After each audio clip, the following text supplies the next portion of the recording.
Persenjataan nuklir Tiongkok meningkat lebih dari 2 kali lipat dalam 3 tahun terakhir, di tengah apa yang oleh pejabat senior Pentagon disebut sebagai ekspansi besar-besaran kekuatan nuklir mereka.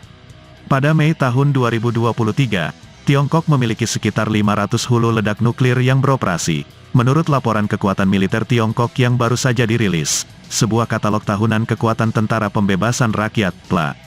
Terakhir kali angka tersebut diberikan, dalam laporan tahun 2020 jumlah stok dikatakan di angka 200-an. Sesuai dengan penilaian sebelumnya, Pentagon masih memperkirakan bahwa Tiongkok akan memiliki lebih dari 1.000 hulu ledak operasional pada akhir dekade ini dan 1.500 hulu ledak pada tahun 2035. Namun seorang pejabat senior pertahanan, yang berbicara kepada wartawan di latar belakang, mengakui bahwa pertumbuhan sejauh ini masih sangat rendah. Lebih cepat dari perkiraan. Jumlah tersebut melampaui beberapa proyeksi kami sebelumnya, jadi jika kita memperkirakannya setelah tahun 2030, saya pikir dapat dikatakan bahwa ini adalah tren yang menurut kami akan terus berlanjut, kata pejabat tersebut. Pengembangan nuklir Tiongkok tidak terbatas pada hulu ledak saja. Menurut laporan tersebut, negara tersebut telah meningkatkan inventaris sistem pengiriman nuklirnya di darat, laut dan udara. Selain itu, pemerintah Beijing berinvestasi pada infrastruktur yang diperlukan untuk mempertahankan pertumbuhan ini. Pada tahun 2022, laporan tersebut mengatakan, Tiongkok kemungkinan akan menyelesaikan pembangunan 3 ladang silo bahan bakar padat baru, yang menampung 300 silo rudal balistik antar benua.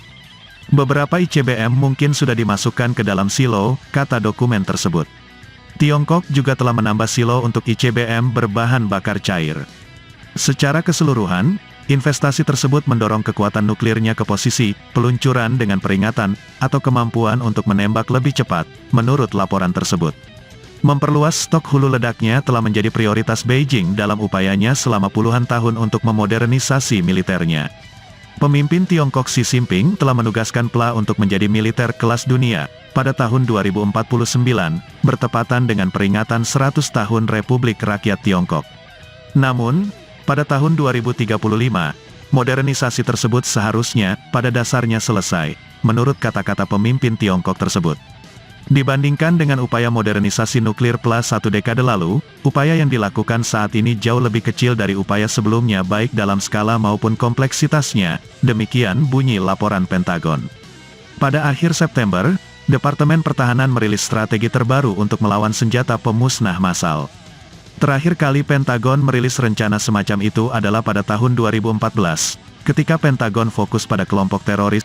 Dengan adanya investasi nuklir dari Rusia dan Tiongkok, yang oleh para pejabat Pentagon disebut sebagai dua musuh utama mereka, fokus tersebut telah berubah. Tiongkok secara agresif melakukan ekspansi cepat dan modernisasi kekuatan nuklirnya, kata John Plum, Kepala Pencegahan Terpadu Pentagon, pada acara Brookings Institution.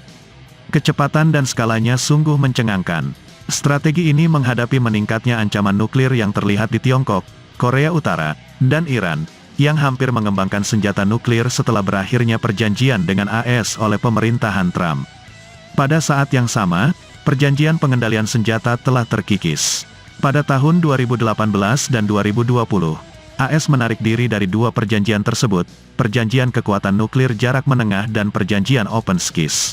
Rusia secara rutin menggoda penggunaan senjata nuklir.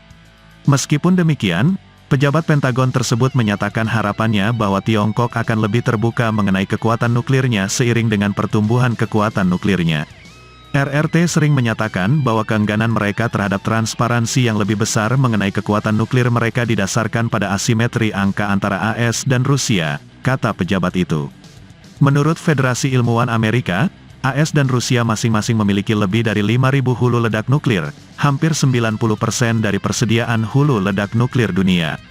Ketika kita melihat jumlah mereka semakin besar, hal ini menimbulkan beberapa pertanyaan, setidaknya dalam pikiran saya tentang apakah mereka mungkin lebih bersedia untuk lebih transparan, kata pejabat tersebut.